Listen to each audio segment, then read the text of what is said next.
یہ جو سحری اور افطار، یہودی جو تھے نا وہ سحری نہیں کرتے تھے، سحری کا نام و نشان نہیں تھا، روزہ رکھتے سحری نہیں کرتے. تو نبی پاک صلی اللہ تعالیٰ علیہ وسلم نے فرمایا ہمارے اور یہودیوں کے درمیان فرق ہی سحری کا ہے. اور نبی پاک صلی اللہ تعالیٰ علیہ وآلہ وسلم نے فرمایا سحری کھایا کرو، سحری کھانے میں برکت ہے. اور اگلی بات سننی آپ نے تو خوش ہو جانا ہے، سحری کو معمولی نہ سمجھے، سحری کرنا عبادت ہے. ہاں آپ مت سمجھیں کہ میں روٹی کھا رہا ہوں، یہ تو میرے سامنے دہی رکھا ہوا ہے، یہ تو سالن رکھا ہوا ہے، یہ تو اچار رکھا ہے، تو چپاتیاں رکھی ہیں. سحری کھانا عبادت ہے. آپ صبح اٹھے، آپ کی تو روٹین ہی اور تھی، تو 7 بجے کھاتے تھے، 9 بجے کھاتے تھے. یہ جو آپ صبح کھا رہے ہیں اٹھ کے سحری میں، اپنی مرضی سے تھوڑی کھا رہے ہیں، یہ تو کسی کے کہنے سے کھا رہے ہیں، یہ تو کسی کے بٹھائے بیٹھے ہیں. یہ جو سحری کا لنگر ہے یہ رب رسول کی رحمت کے ساتھ عطا ہوتا ہے، یہ کرم ہے، یہ اللہ رسول کے بٹھائے بیٹھے. کیا میرے رسول پاک صلی اللہ تعالی علیہ وآلہ وسلم نے بات کھولی ہے، ترغیب و ترہیب میں حدیث ہے. اللہ کرے یہ کبھی چسکا لگ جائے، یہ والا مزہ آ جائے، تو پھر تو گھر میں دسترخوان نہیں بچھا ہوا ہوگا، پھر تو رنگ ہی کوئی اور ہوگا. حضور فرماتے اللہ تعالی اور اس کے فرشتے سحری کھانے والوں پر رحمتوں کا نزول فرماتے ہیں. کھائی روٹی جا رہی ہے، پکا ہوا کھانا ہے، لیکن حضور فرماتے ہیں رب بھی رحمتیں فرما رہا ہے اور اللہ کے حکم سے فرشتے بھی رحمتوں کا نزول کر رہے ہیں سحری کھانے والوں پر. تو خوب توجہ سے، ذوق سے، شوق سے. اور پھر جو افطار کا معاملہ ہے، حضور فرماتے ہیں جب روزہ کھولنے والا روزہ کھولتا ہے تو جو دعا مانگتا ہے رب قبول فرما لیتا ہے. یعنی افطار کا وقت ایسا ٹائم ہے جو دعاؤں کی قبولیت کا وقت ہے. افطار کرنا بھی ہے، کرانا بھی ہے. مہنگائی ذرا عروج پہ چلی گئی ہے. میں بار بار کہتا ہوں، مجھ سے نا لوگ دعا کے لیے مجھے کہتے کہتے اپنے کئی دکھ بتا دیتے ہیں. تھوڑا سا نا افطاریاں مہربانی فرمائیے گا سیاسی نہ کیجیے گا. وہ جن سے مال لیتے ہیں، وہ جن کو مال دیتے ہیں، وہ جن سے ووٹ لینے ہیں، وہ جنہوں نے ووٹ لینے ہیں، اس بنیاد پر سحر افطار کے بندوبست نہ کریں رضا الہی کے لیے. میرے محبوب فرماتے ہیں جس نے رب کی رضا کے لیے کسی کو افطار کرایا، جتنا ثواب اللہ روزہ رکھنے والے کو دے گا اتنا افطار کرانے والے کو بھی عطا کرے. اور ایک حدیث تو آپ پڑھیں گے تو جھوم جائیں گے، سنیں گے تو خوش ہو جائیں گے. المعجم الکبیر میں موجود ہے. نبی پاک علیہ السلام فرماتے ہیں جس نے حلال کھانے اور حلال پانی سے کسی کا روزہ افطار کرایا نا، ذرا دیکھنا غریبوں کے گھروں کو جھانکنا، ذرا اپنے عزیزوں میں ایک نظر دوڑا لینا، ذرا رمضان کی نیت کر کے رمضان سے پہلے ہی غرباء تک راشن پہنچا دینا، ان کی فکر دور ہو جائے. وہ پہلی شام ہی اپنے بچوں کے ساتھ آسودہ حال ہو کے بیٹھے. دیکھ لینا یہ نہ ہو کہ ایک بھائی کھول کے کھا رہا ہو اور دوسرے کے بچے منتظر ہوں کہ آج سحر افطار میں کیا کرنا ہے. اپنے گلی محلے میں دیکھ لینا. ہم اس رسول کے ماننے والے ہیں جنہوں نے فرمایا میں اسے مومن ہی نہیں جانتا جو پیٹ بھر کے کھائے اور اس کا ہمسایہ بھوکا رہ جائے. تھوڑا سا اپنے ارد گرد نظر ڈال لینا. المعجم الکبیر میں حدیث موجود ہے. اللہ کے پیارے رسول صلی اللہ تعالی علیہ وسلم نے فرمایا جس نے حلال پانی سے، حلال روٹی سے کسی کا روزہ افطار کرایا تو فرمایا فرشتے اس بندے کے لیے رمضان کے دنوں میں، رمضان کی گھڑیوں میں دعا کرتے ہیں، اور جناب جبریل امین اس کے لیے شب قدر کی رات دعا کرتے ہیں. حضرت جبریل شب قدر میں دعا کریں گے خاص رات، یا اللہ اس بندے پر فضل فرما، اس نے تو غریب آدمی کو افطار کرا.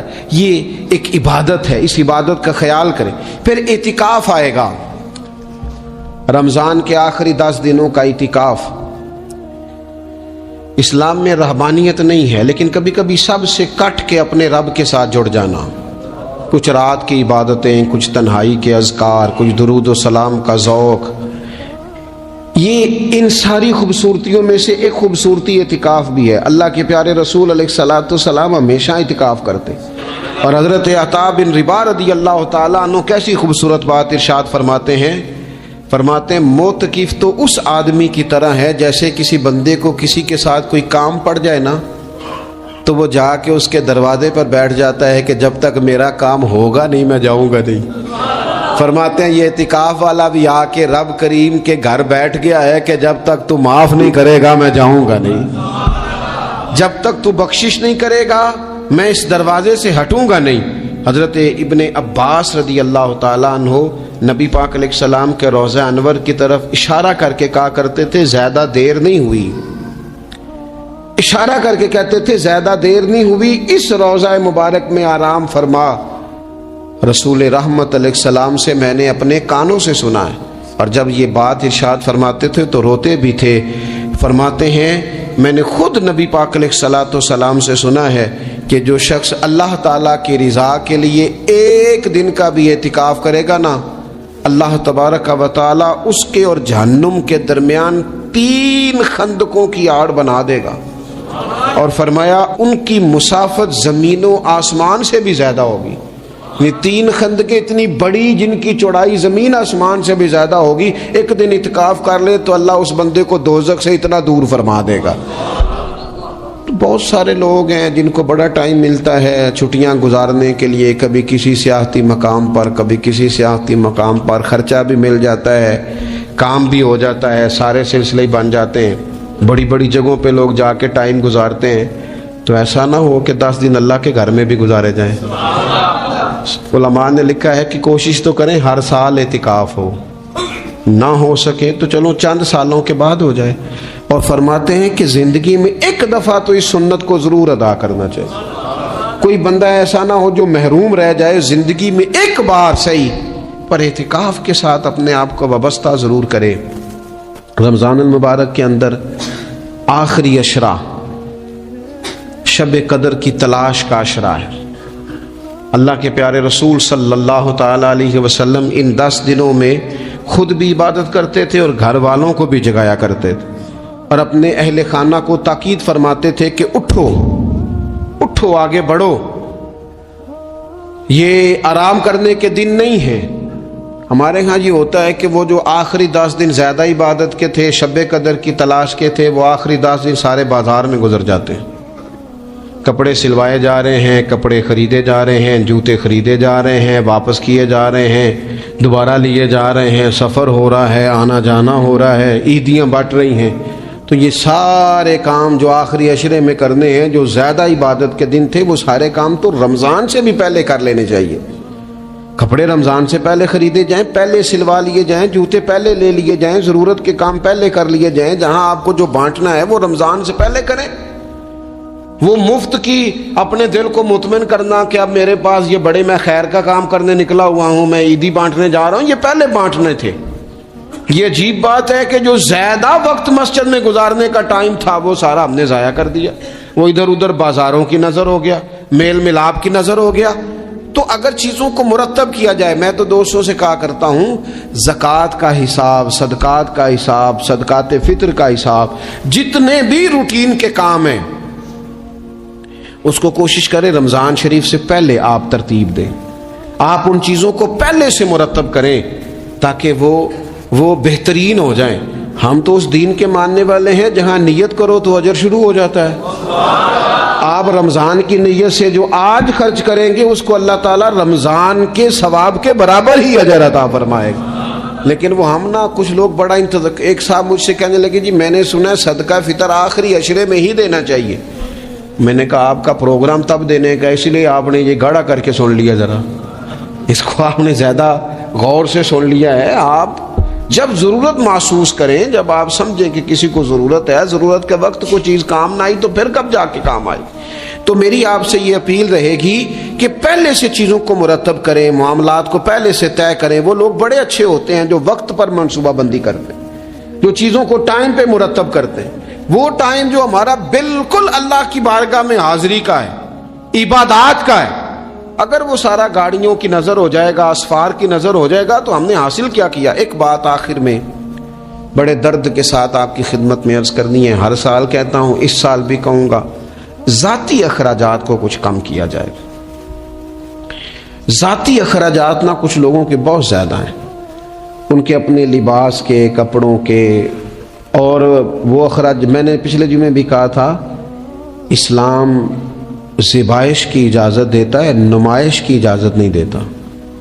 نمائش والے کام اگر تھوڑے چھوڑ دیے جائیں کچھ بھی نہیں ہوتا. میں تو شاید اگر میں سینکڑوں کہہ دوں تو غلط نہیں ہوگا، لیکن بیسیوں تو لوگ ایسے ضرور ہوں گے کہ جو عید ساری سو کے گزارتے ہیں، سارا دن سوئے رہتے ہیں. پتہ نہیں وہ اتنے مہنگے مہنگے کپڑے کس لیے خریدتے ہیں. عید کی نماز پڑھی سو گئے، اور بھئی آپ کا فون بند تھا جی میں سو رہا تھا جی. تو بھئی وہ جو آپ نے 1.5 مہینہ درزی کے پاس آنا جانا لگایا وہ کس مقصد کا؟ رات کوئی پہننا تو کوئی پرانا جوڑا پہن لیتے. ایسی مصیبت کیا بنی ہوئی تھی؟ اتنے مہنگے کپڑے خریدے، اتنا مہنگا جوتا لیا اور دن سارا سو کے گزار دیا. ذاتی اخراجات کم کریں. پتہ کیا ہے فرق بہت بڑھتا جا رہا ہے، بہت بڑھتا جا رہا ہے. یعنی ایک جگہ پہ چیزیں پڑی ہیں خراب ہو گئی ہیں، کھانے کا ٹائم نہیں، پہننے کا ٹائم نہیں، اور ایک جگہ وہ ہے کہ جہاں لوگ دوائی کو ترس رہے ہیں. گندم امیر شہر کی ہوتی رہی خراب، اور بچی کسی غریب کی فاقوں سے مر گئی. اور کسی نے کہا تھا کہ غریب شہر تو فاقوں سے مر گیا لیکن امیر شہر نے ہیرے سے خودکشی کر لی. اللہ معاف فرمائے. تو بہت ساری جگہوں پہ لوازمات زیادہ ہیں، اخراجات زیادہ ہیں، تکلفات زیادہ ہیں. اس رمضان میں مہنگائی کا جو زور ہے، حالات کی جو سنگینی ہے، اور تھوڑا پیچھے جائیں تو غریب علاقوں میں جس قسم پرسی کے ساتھ لوگ اپنا وقت بتا رہے ہیں، اگر صرف امیر لوگ اپنے کچھ ذاتی اخراجات کو کنٹرول کرنے میں کامیاب ہو جائیں تو بڑے سارے لوگ ایسے ہیں جن کے لیے وہ خوشیاں بانٹنے کا ذریعہ بنیں گے، اسباب. اور ویسے بھی زندگی سادہ کریں، آسان ہو جائے گی. رسول پاک صلی اللہ تعالی علیہ وآلہ وسلم نے پتہ ہے روزے دار کی فضیلت کیا بیان فرمائی؟ اللہ کے محبوب صلی اللہ تعالی علیہ وسلم فرماتے ہیں کہ رب فرماتا ہے ابن آدم کا ہر عمل اس کے لیے ہے، روزہ میرے لیے. اور فرمایا میں خود جزا دوں گا روزے کی، میں خود جزا دوں گا روزے کی. اور حضور فرماتے ہیں روزہ ڈھال ہے، جو شخص روزہ دار ہو وہ بےہودگی سے، فحش گوئی سے اجتناب کرے.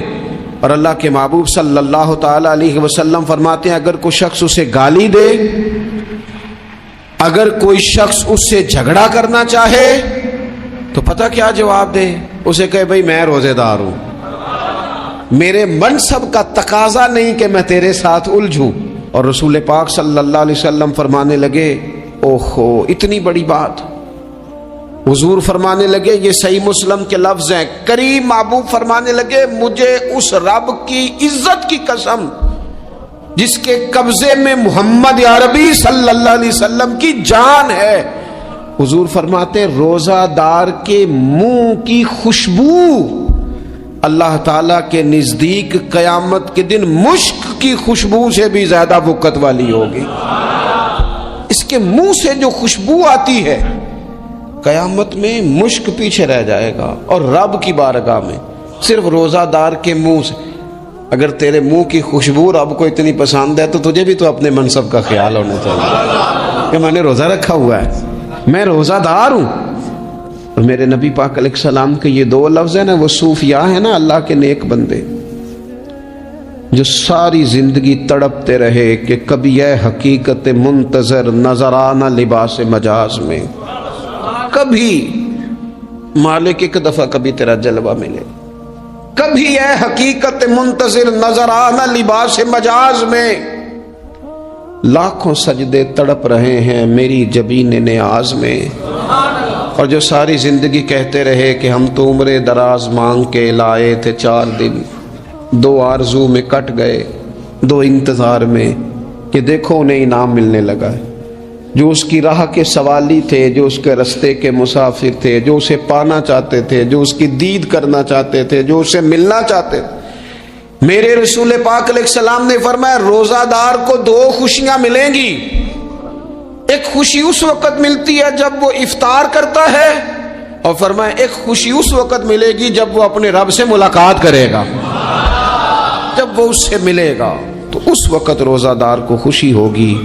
میرے دوستو خوشی تو جو ہوگی سو ہوگی، لیکن یہ لفظ بڑے حسین نہیں کہ روزہ دار کی رب سے ملاقات ہوگی.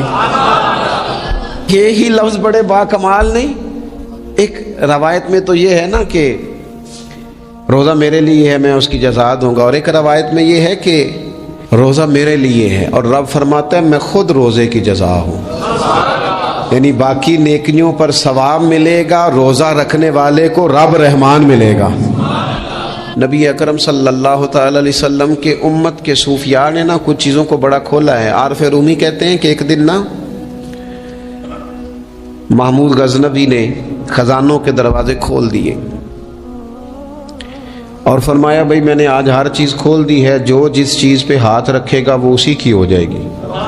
لوگ دوڑے، کوئی سونے کی طرف، کوئی چاندی کی طرف، کوئی جائیدادوں کی طرف، کوئی خزانے کی کنجیوں کی طرف، کوئی بڑے بہترین گھوڑے اور اونٹوں کی طرف، لوگ دوڑ گئے، جو جس پہ ہاتھ رکھے گا اسی کا۔ سب بھاگ گئے، ایاز بیٹھا ہے، نہ وہ حسن میں رہی شوخیاں، نہ وہ عشق میں رہی گرمیاں، نہ وہ غزنوی میں تڑپ رہی، نہ وہ خم ہے زلف ایاز میں، وہ لذتیں کہاں۔ ایاز چپ کر کے بیٹھا ہے۔ پھر محمود نے ایاز کی طرف مخاطب کر کے کہا ایاز اٹھنا نہیں، آج لوٹ سیل لگ گئی ہے، جو جس چیز پہ ہاتھ رکھے گا اسی کی۔ ایاز کہنے لگا بات پکی ہے نا؟ تو محمود خوش تھے، موڈ بڑا اچھا تھا، کہا بالکل پکی ہے۔ تو ایاز کہنے لگے چلو ٹھیک ہے۔ ایاز اٹھے، پیچھے سے جا کے نا تو محمود کے کندھے پہ ہاتھ رکھ دیا، محمود کے کندھے پہ ہاتھ رکھا۔ محمود کہنے لگے یہ کیا بات کا، آپ سے میں نے پوچھا تھا بات پکی ہے، جو جس پہ ہاتھ رکھے گا اسی کا نا۔ تو تھوڑی دیر پہلے مسکراتے چہروں میں آنسو آ گئے، ایاز بھی روئے تو محمود بھی روئے۔ کہا بادشاہ پکا رہنا، وہ جن کو خزانے چاہیے تھے وہ دوڑ گئے، مجھے تو چاہیے۔ لنگ کئی مہینے تے برس گئے تے تیری دید نو دیدے ترس گئے، تیری تو ملے گا۔ تو پھر کہا محمود نے، اس نے کہا میں وعدہ کر چکا تھا، بس ٹھیک ہے، باقیوں کے خزانے اور میں تیرا، طے ہو گئی۔ فرمایا باقی نیکیوں پر ثواب ملے گا اور روزہ رکھنے والے کو رب رحمان ملے گا، اللہ کا قرب ملے گا۔ دیکھو نا وہ خاص انسان کو کیفیت حاصل ہوتی ہے روزے میں، رب کے ہونے کا یقین۔ وہ جو صوفیاء کہتے ہیں نا مراقبہ کرو، وہ نصیب ہوتا ہے۔ یعنی کسی کو کیا پتا ہے اس کا روزہ ہے کہ نہیں، اکیلا ہے نا گھر میں، فریزر بھرا ہوا ہے، نہیں نہ کھاتا، کیوں؟ اسے پتا ہے میرا رب میرے ساتھ ہے، میرا رب مجھے دیکھ رہا ہے۔ بس یہ تصور توحید پکا ہو جاتا ہے رمضان، تو پھر اللہ تبارک و تعالیٰ کی بھی خاص رحمت اور کوئی خاص ہی اعزاز۔ حضور فرماتے ہیں جنت کے کئی دروازے ہیں، ایک باب الریان ہے، اس سے صرف روزہ دار گزریں گے۔ آواز ہوگا روزے والے آ جاؤ، وہ آ جائیں گے، فرمایا اس خاص دروازے سے گزرو، جب گزر جائیں گے تو فرمایا بند کر دو بھائی، اور کوئی نہیں گزرے گا یہاں سے، دروازہ ہی مخصوص ہے، ان کا اعزاز ہی ذرا زیادہ ہے۔ تو میرے عزیز رمضان شریف کے اندر وہ منصب کا بس خیال رکھیں کہ میں روزہ دار ہوں، اس احتیاط کے ساتھ۔ اور دوسری جو رمضان کی چند عبادات ہیں نا، سب سے پہلی تو میں عرض کروں گا تراویح کے حوالے سے۔ یہ بات یاد رکھ لیں کہ نبی پاک علیہ الصلوۃ والسلام نے فرمایا جس نے ایمان اور احتساب کی نیت کے ساتھ رمضان میں قیام کیا، اللہ اس کے پچھلے سارے گناہوں کو معاف فرما دے گا۔ اور ایک مقام پر نبی پاک صلی اللہ تعالی علیہ وسلم نے بیان کیا، یہ مشکات میں موجود ہے، حضور فرماتے ہیں رمضان اور قرآن دونوں قیامت کے دن بندے کی شفاعت کریں گے۔ رمضان کہے گا یا اللہ میں نے اسے دن بھر کھانا کھانے سے باز رکھا اور تیری بارگاہ کے حکم کے مطابق اس نے اپنے آپ کو ان چیزوں سے بچا کے رکھا، اور قرآن کہے گا مالک رات میں نے اسے نیند سے روکے رکھا۔ کیا مطلب؟ اس نے کھڑے ہو کے عبادت کی، اگرچہ اس سے مراد شارحین حدیث نے تراویح بھی لیا ہے، تہجد کی نماز بھی لیا ہے، صلاۃ اللیل بھی لی ہے، لیکن میرے عزیز یہ خاص ربط ہے قرآن مجید کے ساتھ تراویح کا۔ مسنون ہے رمضان کی راتوں میں قرآن مجید اور تراویح کا پڑھنا۔ اگر تھوڑی سی نا طبیعت میں صرف تبدیلی پیدا کی جائے، میں نے دیکھا ہے کہ جو لوگ کہتے ہیں نا میرا وقت بڑا قیمتی ہے بڑی ساری جگہوں پہ آپ کو بیٹھنا پڑتا ہے، بیٹھیں آپ 2 گھنٹے بیٹھیں، 3 گھنٹے بیٹھیں۔ میں نے دیکھا ہے لوگ جاتے ہیں کسی دفتر میں تو رات کو ہی چلے جاتے ہیں اس علاقے میں، کھڑے ہیں، پاسپورٹ کے دفتر کھڑے ہیں، شناختی کارڈ کے دفتر کھڑے ہیں، امیگریشن کی لائنوں میں کھڑے ہیں۔ کچھ ذہن تو بنائیں کہ میں نے رات کھڑے رہنا ہے اور اپنے رب کی عبادت کرنی ہے۔ تراویح کو ذرا ذوق سے آپ اگر تھوڑا ارادہ کر لیں گے نا، یعنی کوئی ایسا مشکل کام نہیں، میری تو رائے یہ ہے کہ پہلے 3-4 دن ذرا جم کے ذہن بنائیں اور تھوڑا سا نا روٹین کو بدلنے کی کوشش نہ کریں۔ جس امام صاحب کے پیچھے تراویح شروع کریں، کوشش کریں ساری وہیں پڑھیں۔ روٹین بدلنے سے بھی سستی آتی ہے، ایک دن یہاں گئے 2 دن وہاں گئے، تو یہ روٹین بدلنے سے بھی بعض اوقات سستی آتی ہے۔ کوشش کریں ایک جگہ پہ قرآن شریف سننا شروع کریں اور پھر پورا قرآن مجید وہیں پہ سنیں اور تھوڑا ذہن بنائیں۔ میں نے دیکھا ہے ہمارے استاد صاحب اس طرح کیا کرتے تھے کہ بہت تھوڑا کھانا افطاری کے وقت، تھوڑا، اور ان سے کہا جاتا آپ بزرگ آدمی ہیں، اتنا کم کھانا کیسے نظام چلے گا؟ تو فرماتے تھے میں 1 چپاتی اور آدھی چپاتی کھا لوں گا لیکن تراویح کے بعد۔ اب اگر زیادہ کھانا کھاؤں گا تو طبیعت میں سستی آئے گی، میرے لیے کھڑا ہونا مشکل ہو جائے۔ سادہ سا کھانے کے ساتھ افطاری کی جائے گی، اور تراویح کے لیے اپنے آپ کو ذہنی کہاں ٹائم ملتا ہے سارا سال قرآن پڑھنے سننے کا؟ یہ تو اللہ نے موقع عطا فرمایا ہے، تو تھوڑا سا اگر دلچسپی پیدا کی جائے۔ بڑا سونا قرآن مجید پڑھا جاتا ہے مساجد میں، بچے بڑی خوبصورتی سے، تو اللہ کا شکر ہے جگہ جگہ پہ۔ اور مساجد کے علاوہ بھی میں نے دیکھا ہے ہم سے لوگ مطالبہ کرتے ہیں کہ ہماری فیکٹری میں رات کو بھی کام ہوتا ہے، اتنے سارے ورکر ہیں تو بچہ کوئی مل جائے قرآن شریف سنائے، فلانی جگہ بھی اتنے لوگ ہیں تو اگر موقع مل جائے، تو اگر تھوڑا ذہن بنایا جائے، شوق پیدا کیا جائے تو اللہ تعالیٰ فضل فرماتا ہے، انسان کو طاقت ملتی ہے کھڑے رہنے کی۔ ایک تو تراویح، روزہ، تراویح، اور تیسری نبی اکرم نور مجسم شفیع معظم صلی اللہ تعالی علیہ وسلم کی امت کو اللہ تعالیٰ نے بہت ساری ایسی چیزیں اپنی رحمت سے دی ہیں کہ جن میں عمل تھوڑا ہے اجر زیادہ ہے۔ اس کا نتیجہ یہ نکلتا ہے کہ انسان تھوڑے وقت میں، تھوڑے ٹائم میں، تھوڑی مصروفیت میں اپنے رب کریم کے بارگاہ سے زیادہ اجر کا مستحق ہو جاتا ہے۔ انہی مقدس معتبر معنی خیز ایام میں ایک بڑی فضیلت، زیادہ عظمت والا مہینہ ماہ رمضان المبارک ہے۔ قرآن مجید نے صراحت کے ساتھ اس ماہ مقدس کا نام لیا ہے۔ کیا معنی ہے؟ یہ وہ مقدس مہینہ ہے جس کا میرے رب کریم نے نام لیا ہے، اللہ نے نام لیا ہے۔ شہر رمضان الذی انزل فیہ القرآن، فرمایا رمضان کا وہ مقدس مہینہ ہے جس میں اللہ نے قرآن نازل فرمایا ہے۔ اس ماہ نور، ماہ سرور کا نام نامی اللہ تعالیٰ نے قرآن مجید کے اندر ذکر فرمایا۔ حضرت سلمان فارسی رضی اللہ تعالیٰ عنہ ارشاد فرماتے ہیں کہ شعبان المعظم کا آخری دن تھا، اگلے دن رمضان شروع ہونے والا تھا کہ رسول پاک علیہ السلام نے ہمیں رمضان کی فضیلت پر خطبہ ارشاد فرمایا۔ آپ اس بات کو غور سے سمجھیے کہ ایسا مہمان جس کے آنے سے پہلے اس کی فضیلت بیان کی جا رہی ہے، اور فضیلت کون بیان کر رہا ہے؟ امام الانبیاء صلی اللہ تعالی علیہ وسلم۔ یہ صرف ہمارے دلوں کے اندر، امت کے دلوں کے اندر اس ماہ مقدس کی فضیلت کو اور اس کی عظمت کو بٹھانے کے لیے کہ پوری طرح تم اپنے ذہن میں اور اپنے دل میں ایک بات بٹھاؤ کہ ایک عظمتوں والا مہینہ تم پر سایہ فگن ہونے والا ہے، عظمتوں والا۔ حضور نے ایک دن قبل اس کی فضیلت بیان۔ ہمارے ہاں یہ ہوتا ہے کہ ہم کسی چیز کی اہمیت کو لیتے ہیں لیکن سمجھتے ہیں کہ یہ کوئی روٹین ورک ہے، یعنی نارملی ہر سال رمضان شریف آتا ہے، اپنے وقت کے حساب سے چاند بدلتا ہے اور اپنے وقت پر رمضان شریف آ جاتا ہے۔ ہم سمجھتے ہیں کہ یہ مطلب روٹین کا ایک معاملہ ہے، ایک روٹین کی چیز ہے۔ لیکن اگر آپ اس کو اس نظر سے دیکھیں گے نا کہ اس مہینے کے آنے سے پہلے، یعنی ابھی ایک دن بعد آنا ہے رمضان کو، اور آنے سے پہلے حضرت سلمان فارسی فرماتے ہیں کہ نبی پاک نے ہمیں باقاعدہ بلا کے خطبہ دے کے رمضان کی عظمت ہمارے دلوں میں بٹھائی، یعنی فکری طور پر اور ذہنی طور پر امت کو تیار کیا۔ فرمایا تم پر ایک ایسا مہینہ سایہ فگن ہونے والا ہے جو مبارک ہے تمہارے لیے، باعث برکت ہے تمہارے لیے۔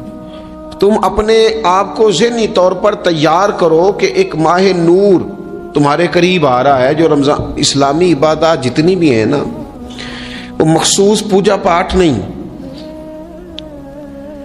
اسلامی عبادات میں سے کوئی عبادت بھی ایسی نہیں جس کا مقصد ہی ہو کہ آپ نے اتنے وقت سے لے کر اتنے وقت تک فلاں عمل کرنا ہے۔ جتنی بھی عبادات ہیں اسلامی، وہ اپنے دامن میں کوئی نتیجہ رکھتی ہیں، کوئی رزلٹ رکھتی ہیں، اس کے ثمرات انسانی زندگی پر مرتب ہوتے ہیں۔ انسان کو تزکیہ نصیب ہوتا ہے، اس کے باطن کو صفائی نصیب ہوتی ہے، اسے خیر کرنے کا موقع ملتا ہے، تربیت کے بہت سارے مواقع اس میں پائے جاتے ہیں، بہت سارے اسرار و رموز کے ساتھ اسلامی عبادات ہیں۔ یہ جو رمضان المبارک ہے نا، یہ جو روزہ ہے، یہ روزہ اپنے دامن کے اندر تربیت رکھتا ہے، تربیت۔ یا ایھا الذین آمنوا کتب علیکم الصیام کما کتب علی الذین من قبلکم لعلکم تتقون۔ اے ایمان والو، تم پر روزے فرض کیے گئے جیسا کہ تم سے پہلے لوگوں پر بھی فرض کیے گئے تھے تاکہ تم تقوی اختیار کرو۔ روزہ تمہیں پرہیزگار بنائے گا، تمہارے اندر سے جو نفسانی چیزیں ہوں گی انہیں نکالے گا، اور اللہ تبارک و تعالیٰ کی طرف تمہارے دل کا رجحان ہوگا، تمہاری روح کا رجحان ہوگا، تمہیں تزکیہ دے گا۔ روزہ انسان کی تربیت کرتا ہے، انسان کو روزہ ذہنی طور پر تیار کرتا ہے کہ اللہ کے حکم کے مطابق کھانا ہے، اللہ کے حکم کے مطابق پینا ہے۔ سب سے بڑا مسئلہ اس دور کا رزق کے حلال کا حصول ہے اور حرام سے اجتناب ہے۔ تو روزہ ہمیں یہ سبق پڑھاتا ہے کہ ہم وہی کھائیں گے اور اسی وقت کھائیں گے جو کھانے کا ہمیں ہمارے رب نے حکم ارشاد فرمایا ہے، اور جس سے اللہ رسول منع کر دیں گے جتنی مرضی چمک دمک اپنے دامن میں رکھے، جتنی مرضی، لیکن ہم وہی لیں گے جو ہمارے لیے جائز ہے۔ آپ غور فرمائیے، روزہ لعلکم تتقون، روزہ تمہیں پرہیزگار کرتا ہے۔ بہت سارے لوگ ایک بات کرتے ہیں کہ عادتیں نہیں بدلی جاتی، یار کوشش کرتا ہوں لیکن میری عادت نہیں تبدیل ہوتی۔ میں آپ کو ایک رائے دینے لگا ہوں، مشورہ دینے لگا ہوں، میں آپ سے یہ عرض کرنے لگا ہوں کہ موقع آیا ہے رمضان شریف کا۔ رمضان میں نا بندہ روٹین میں اپنی عادتیں بدلتا ہے۔ کسی کو سویرے 7 بجے کھانے کی عادت ہے، کسی کو 9 بجے کھانے کی عادت ہے، کوئی صبح ناشتہ نہیں کرتا، دوپہر میں ہی کھاتا ہے۔ لیکن رمضان آیا تو عادت بدل گئی، 7 بجے والا بھی نہیں کھا رہا، 9 بجے والا بھی نہیں کھا رہا، دوپہر والا بھی نہیں کھا رہا، سارے سحری میں کھا رہے ہیں۔ عادت بدل گئی، بالکل طبیعت بدل گئی، روٹین چینج ہو گئی۔ کوئی اٹھ رہا تھا صبح فجر میں، اللہ کی توفیق سے اللہ تعالیٰ معاف فرمائے تو کچھ ایسے بھی تھے جو 9-10 بجے اٹھ رہے تھے، کچھ الحمدللہ فجر پڑھ کے چلو کسی وجہ سے پھر سو گئے، 10-11 بجے اٹھ رہے تھے، روٹین بدلی ہوئی تھی۔ رمضان آیا تو بدل گئی، سارے سحری میں اٹھ رہے ہیں، تہجد کے وقت سب کی آنکھ کھول رہی ہے، بالکل روٹین بدل گئی، حالات بدل گئے، معاملات تبدیل ہو گئے، اوقات تبدیل ہو گئے، دفاتر کے ٹائم تبدیل ہوئے، اسکولوں کے نظام تبدیل ہوئے، مدارس کے اوقات تبدیل ہوئے، ہر چیز کے اندر تبدیلی آئی۔ معنی کیا ہے کہ اللہ نے تمہیں موقع دیا ہے کہ عادتیں بدلی جا سکتی ہیں، اپنے آپ کو تبدیل کیا جا سکتا ہے، لائف سٹائل کو چینج کیا جا سکتا ہے۔ یہ موقع آیا ہے، ایک مہینہ ہے پورا، 2-3 دن 4 دن آپ کی روٹین بگڑ جائے نا سونے کی، یعنی روٹین سے ہٹ کے آپ سونا جاگنا شروع کر دیں تو پھر وہی روٹین بن جاتی ہے، پھر اسی ترتیب سے انسان سارے کام کرتا ہے۔ تو رمضان میں روٹین چینج ہوگی، سارے تہجد میں اور سحری میں اٹھیں گے، تو اللہ کرے نا یہ روٹین قائم رہے۔ رمضان میں تو اٹھتے تھے سحری کرنے کے لیے، تو اللہ کرے روٹین بن جائے اور سارا سال اٹھیں تہجد کی نماز ادا کرنے کے لیے، اللہ کرے روٹین بن جائے، چیزیں تبدیل ہو جائیں۔ وہ لوگ جن کو ڈاکٹر کہہ رہے تھے کہ دوائی بھی کھانی ہے اور پرہیز بھی کرنا ہے، تو وہ کہہ رہے تھے جی دوائی کھانا تو آسان ہے، پرہیز کرنا مشکل ہے، تو بدلنے لگی ہے نا روٹین، آ گیا نا رمضان، پرہیز کا ٹائم شروع ہو گیا، لہذا بہترین فائدہ یہ ہوگا کہ رمضان میں پرہیز ہوگی۔ ڈائٹ پلان بالکل بنایا جا سکتا ہے، اس میں چیزوں کو بالکل مرتب کیا جا سکتا ہے۔ تو رمضان شریف کے آنے سے پہلے ذہنی طور پر اپنی عادات کی تبدیلی کا پروگرام بنائیں، عادتیں بدل جایا کرتی ہیں۔ رسول کریم دنیا میں آئے وَيُزَكِّيكُمْ، حضور تزکیہ کرنے تو آئے ہیں، عادتیں بدلنے تو تشریف لائے ہیں۔ نبی پاک نے صفائی ستھرائی کر دی، ساری ناپاک چیزوں کو نکال دیا۔ تو روٹین دیکھیں کہ رمضان میں تقوی کے حصول کے لیے اپنی عادات کو تبدیل کرنا ہے، اور اس کے لیے ذہنی طور پر اپنے آپ کو تیار کریں۔ وہ جو کہتے ہیں بچے سویرے نہیں اٹھتے، وہ روٹین بنا لیں، یہ موقع آیا ہے، ابھی سے ارادہ کر لیں کہ جناب ہم نے اس ترتیب سے اپنے گھر کو، ماحول کو، بچوں کو اس ترتیب سے ہم نے مرتب کرنا ہے چیزوں کو۔ یہ آپ ارادہ کریں، اللہ تعالیٰ مدد فرمائے گا۔ رمضان المبارک کی جو خاص فضیلت ہے، اس خاص فضیلت کو رمضان آنے سے پہلے ذہن میں بٹھا لیں،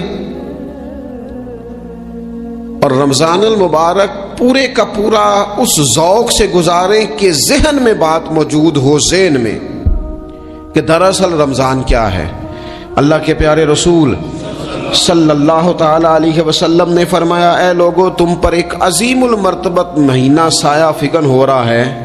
حضور فرماتے ہیں شہر مبارک، فرمایا یہ بڑا برکت والا مہینہ ہے، یہ برکتیں لے کے آیا ہے، یہ رحمتیں لے کے آیا ہے، یہ اپنے ساتھ عنایات لے کے آیا۔ اور نبی اکرم صلی اللہ تعالی علیہ وآلہ وسلم نے فرمایا جو بندہ بھی قرب الہی کی نیت سے رمضان میں نیکی کا طلبگار ہوگا، فرمایا وہ اگر نفل نیکی کرے گا نا تو اللہ تعالیٰ اسے فرض کے برابر ثواب عطا فرمائے گا۔ اور حضور علیہ الصلوۃ والسلام فرماتے ہیں جو اس مہینے میں ایک فرض ادا کرے گا اللہ 70 فرضوں کے برابر اجر عطا کرے گا۔ اپنے ذہن میں ایک بات بٹھائی جائے، ذہن میں یہ بات بٹھائی جائے کہ یہ نا برکت والا مہینہ ہے، اس میں میرا ثواب بڑا ضربوں کے ساتھ آگے بڑھے گا۔ ایک ذہن بنایا جائے اور پھر ثواب اکٹھا کرنا شروع کر دیا جائے، پھر وہ ترتیب بنا لی جائے، کاروباری نہیں، روحانی ترتیب، کاروباری نہیں، یعنی نئے سے نئے سٹال نہ تیار کیے جائیں، مہنگائی کیسے کرنی ہے اور کس طرح کر کے کن چیزوں کی آج کل مانگ ہوگی، کس ترتیب سے سودا پہلے ہی خریدنا ہے، مہنگا کیسے کرنا ہے، اللہ معاف کرے مصنوعی قلت کیسے پیدا کرنی ہے، کمائی کیسے کرنی ہے۔ رمضان کے اندر جناب لوگ ساری ترتیب لگا کے، ساری، میرے ایک دوست ہیں میڈیکل کے شعبے سے وابستہ ہیں، تو مجھے کہنے لگے کہ ڈاکٹر بھی اپنی روٹین بدلتے ہیں اور معدے والی ساری دوائیاں بھی اکٹھی کر لیتے ہیں کیونکہ رمضان آنے والا ہے، یہ زیادہ لوگ استعمال کریں گے۔ تو وہ ماحول نہ پیدا کریں کہ ہر چیز دنیا داری ہو جائے، ہر چیز دنیا داری نہیں، ہر چیز کو ایک نیا روپ دے دیا جائے اور نیا سے نیا مال کمانے کا سلیقہ بنایا جائے۔ میں اکثر کہا کرتا ہوں کہ رمضان تو اس لیے تھا نا کہ اس میں کم کھانا ہے، تھوڑا کھانا ہے، لیکن اگر بندہ کہے کہ میں نے صبح کا چونکہ کھایا نہیں لہذا اب شام کو اتنا کھانا ہے کہ ہفتے سے پہلے ڈاکٹر کے پاس بھی جانا ہے، میں نے وہ سارا پوری کرنی ہے روٹین، تو پھر وہ مقصد کو نہیں نہ سمجھا، پھر اس نے اس خوبصورتی کو نہیں پایا جو خوبصورتی اس کو دین دینا چاہتا تھا۔ ایک تو رمضان کی فضیلت کو سمجھنا ہے، اور پھر جب ہم روزہ دار ہیں، ہم نے روزہ رکھا ہوا ہے، تو نبی پاک علیہ السلام نے خود اس مفہوم کو کھول کے بیان کیا، فرمایا جس بندے نے جھوٹ نہیں چھوڑا، گناہ نہیں چھوڑا، گویا غیبت نہیں چھوڑی، بدی نہیں چھوڑی، تو اللہ کے محبوب علیہ الصلوۃ والسلام فرماتے ہیں پھر اللہ تعالیٰ کو اس کے بھوکا پیاسا رہنے کی تو کوئی ضرورت نہیں، کیونکہ لعلکم تتقون، تقوی اختیار کرنا تو روزے کا مقصد تھا۔